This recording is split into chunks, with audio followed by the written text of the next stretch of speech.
എല്ലാവർക്കും നമസ്കാരം.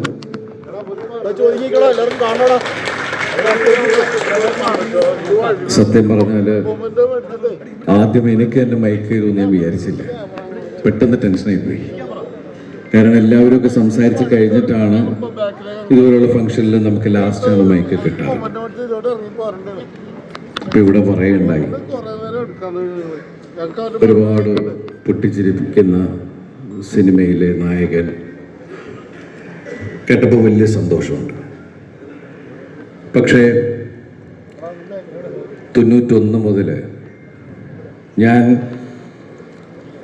അസിസ്റ്റന്റ് ഡയറക്ടറായിട്ട് വിഷ്ണു എന്ന് പറഞ്ഞ സിനിമയിൽ വരുമ്പോൾ അവിടെ നിന്ന് തുടങ്ങി എൻ്റെ സീനിയേഴ്സിൻ്റെ അഭിനയം കണ്ടാണ് ഞാൻ അഭിനയം പഠിച്ചത്.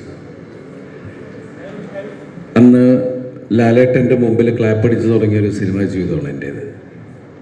അതിനുശേഷം അല്ലെങ്കിൽ ഞാൻ കോളേജിൽ പഠിക്കുന്ന കാലം മുതൽ നമ്മളെ ഒരുപാട് ചിരിപ്പിച്ചിട്ടുള്ള, അത് ഹീറോസിൻ്റെ ലിസ്റ്റ് എടുത്താൽ അന്ന് ലാലേട്ടനാണെങ്കിലും ജയറാമേട്ടനാണെങ്കിലും മുകേഷ് ഏട്ടൻ, ജഗദീഷ് ഏട്ടൻ, ശ്രീനിയേട്ടൻ, സായി ചേട്ടൻ, സിദ്ദിഖ തുടങ്ങിയൊരു നീണ്ട ഹീറോ ഉള്ള ലിസ്റ്റ് ഉണ്ട് നമുക്ക്. ശരിക്കും പറഞ്ഞാൽ ഒരുപാട് ചിരിപ്പടങ്ങളും അവർ പലതരത്തിലുള്ള സിനിമകൾ ചെയ്തിട്ടുണ്ട്.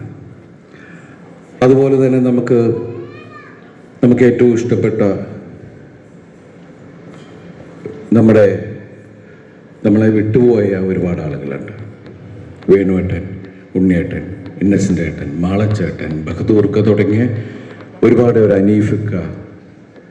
ശരിക്കും എന്താ പറയുക, നമ്മളെ ഉണ്ടെങ്കിലും ഇല്ലെന്ന മട്ടിലിരിക്കുന്ന നമ്മുടെ ഏറ്റവും നമ്മൾ സ്നേഹിക്കുന്ന നമ്മുടെ അമ്പിളിച്ചേട്ടൻ, അങ്ങനെ ഒരുപാട് പേരുടെ കൂടെ കളിച്ച് എൻ്റെ ഒപ്പം പിന്നെ വന്ന ആൾക്കാരാണ് മണിയും സലീമും അശോകൻ ചേട്ടൻ തുടങ്ങിയ ഒരുപാട് നിങ്ങളെയൊക്കെ ചിരിപ്പിച്ചിട്ടുള്ള ആളുകൾ.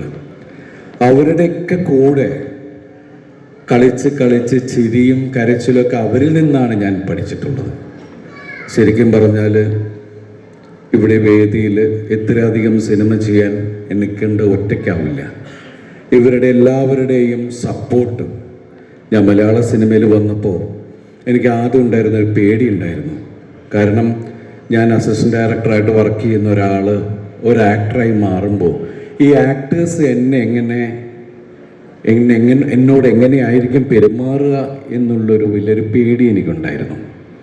പക്ഷേ ഇവരെല്ലാവരും, അത് ഞാൻ നസീർ സാറിൻ്റെ കൂടെ അഭിനയിച്ചിട്ടില്ല, മധുസാറിൻ്റെ കൂടെ തുടങ്ങി മലയാള സിനിമയിലെ പ്രഗത്ഭരായ ഒട്ടുമിക്ക നടന്മാരുടെ കൂടെ അഭിനയിക്കാനുള്ള ഒരു ഭാഗ്യം എനിക്കുണ്ടായി.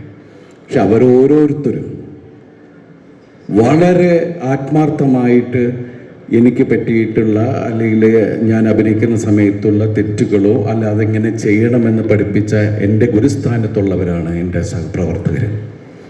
എൻ്റെ വളർച്ചയിൽ ഞാൻ അവരോട് ആദ്യം തന്നെ ഞാൻ നന്ദി പറയുകയാണ്. അതുപോലെ തന്നെ 150 സിനിമ എന്നുള്ളത് ദൈവാനുഗ്രഹം. അതുവരെ എത്തിച്ച എൻ്റെ നിർമ്മാതാക്കൾ, എൻ്റെ സംവിധായകർ, എൻ്റെ എഴുത്തുകാർ, എൻ്റെ കൂടെ വർക്ക് ചെയ്ത എല്ലാവരെയും ഞാൻ ഈ നിമിഷം ആത്മാർത്ഥതയോടെ നന്ദിയോടെ ഓർക്കുകയാണ്.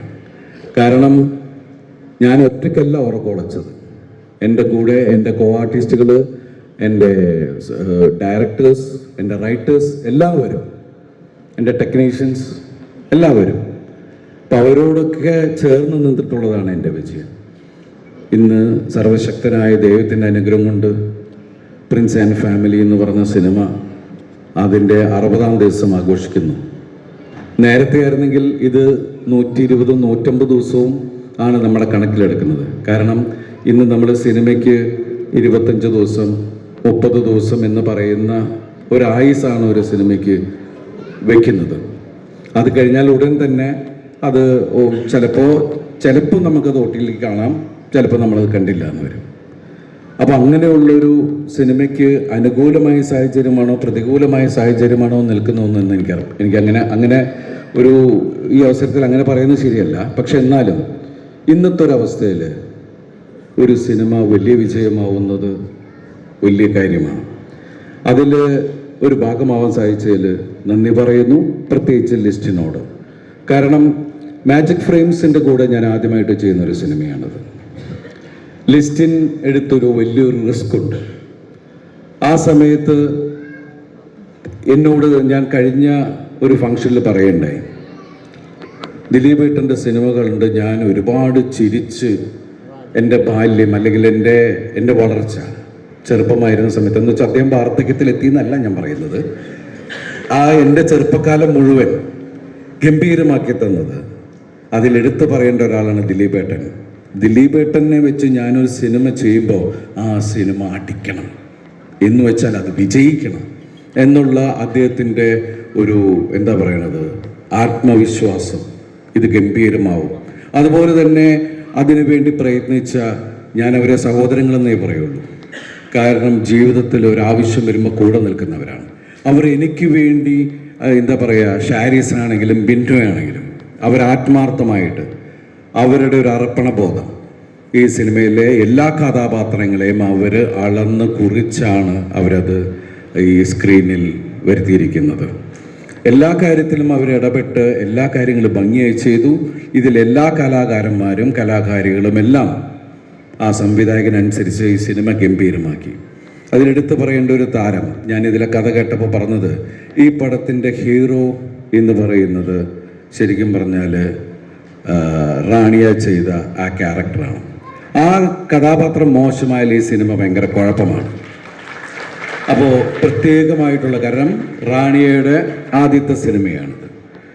ഒരു മലയാള സിനിമയ്ക്ക് വലിയൊരു കലാകാരിയെ കൂടി കണ്ടിരിക്കുകയാണ്. അപ്പോൾ അതുപോലെ ഇന്ന് 60 ദിവസം പിന്നിട്ട് നമ്മളിവിടെ ഒരു ശരിക്കും പറഞ്ഞത് ഈ സദസ്സിൽ നിൽക്കേണ്ട ഒരു എന്താ പറയുക, നമ്മൾ വളരെ കുറച്ച് ആളുകളെ ക്ഷണിച്ചിട്ടുള്ളൂ. ഈ സിനിമയുമായി ബന്ധപ്പെട്ട ആൾക്കാരെ മാത്രവും, പിന്നെ നമുക്ക് വളരെ വേണ്ടപ്പെട്ട ആളുകൾ എന്ന് വെച്ചാൽ മലയാള സിനിമയിൽ എല്ലാവരും നമുക്ക് വേണ്ടപ്പെട്ടവരാണ്. പക്ഷെ പെട്ടെന്ന് വിളിച്ച് നമുക്ക് കമ്മ്യൂണിക്കേറ്റ് ചെയ്യാൻ പറ്റുന്ന, അല്ലെങ്കിൽ മാത്രമല്ല അതുപോലെ നമ്മുടെ അസോസിയേഷൻസ്, എല്ലാ അസോസിയേഷനിലെയും എല്ലാ വേണ്ടപ്പെട്ട ആൾക്കാരും ഇവിടെ വന്നിട്ടുണ്ട്. അതാ പറഞ്ഞത്, ഒരു ചെറിയ സദസ്സാണെങ്കിലും ഇവിടെ വന്നിരിക്കുന്ന എല്ലാം വലിയ ആൾക്കാരാണ്. അപ്പോൾ ഈ വേദിയിൽ ഇങ്ങനെ നിന്ന് നിങ്ങളോടെല്ലാം നന്ദി പറയാൻ എനിക്ക് അവസരം തന്ന ദൈവത്തിനോട് ഞാൻ നന്ദി പറയുന്നു. അതുപോലെ ഈ 30 വർഷക്കാലം എന്നെ ഇവിടെ നിലനിർത്തിക്കൊണ്ടിരിക്കുന്ന എൻ്റെ പ്രിയപ്പെട്ട എൻ്റെ പ്രേക്ഷകരെ എനിക്ക് തീർത്താത്തീരാത്ത നന്ദിയാണ്. കാരണം അവരുടെ ഒരുപാട് പേരുടെ പ്രാർത്ഥനയാണ് ദിലീപ് എന്ന് പറഞ്ഞ കലാകാരൻ ഇന്നിവിടെ നിൽക്കുന്നത്. അതിന് ഞാൻ നന്ദി പറയുന്നു. മലയാള സിനിമയിൽ എല്ലാവരെയും ആരെങ്കിലും ഞാൻ വിട്ടുപോയിട്ടുണ്ടെങ്കിൽ എന്നോട് ക്ഷമിക്കുക. ഈ അവസരത്തിൽ ഇവിടെ വന്നിരിക്കുന്ന എല്ലാവരോടും നന്ദിയും അതുപോലെ എല്ലാവർക്കും എല്ലാ ഐശ്വര്യങ്ങളും നന്മയും നേരുന്നു. പിന്നെ ഞാൻ ലിസ്റ്റിൽ നിന്നുകൊണ്ട് വേറെ ആരെങ്കിലും ഉണ്ടെങ്കിൽ പിന്നെ എന്നെ സിനിമ കൊണ്ടുവന്ന ഒരുപാട് ആൾക്കാർ ഇവിടെ ഉണ്ട്. എൻ്റെ പ്രൊഡ്യൂസേഴ്സ് കുറേ പേര് ഇവിടെ ഉണ്ട്. മലയാള സിനിമയിലെ ഒട്ടുമിക്ക കമ്പനിയുടെ കൂടെയും വർക്ക് ചെയ്തിട്ടുള്ള ഒരാളാണ് ഞാൻ. അതുകൊണ്ട് ശരിക്കും പറഞ്ഞാൽ ഞങ്ങൾ ഈ 150ാമത്തെ സിനിമ എന്ന് പറഞ്ഞ് ഞങ്ങളൊരു വിളി തുടങ്ങിയിട്ടുണ്ടെങ്കിൽ ഈ സ്റ്റേജിൽ ഈ വേദിയിൽ ഒതുങ്ങുന്നതല്ല. അത്രയും പെരുത്ത് എൻ്റെ സഹപ്രവർത്തകർ, എന്നെ സ്നേഹിക്കുന്ന ആളുകളെല്ലാം ഉണ്ട്. പക്ഷേ നമ്മൾ ഈ ആഘോഷം വീണ്ടും തുടരും. Thank you. Thanks a lot. ഒരു ചെറിയൊരു കാര്യം കൂടിയുണ്ട്.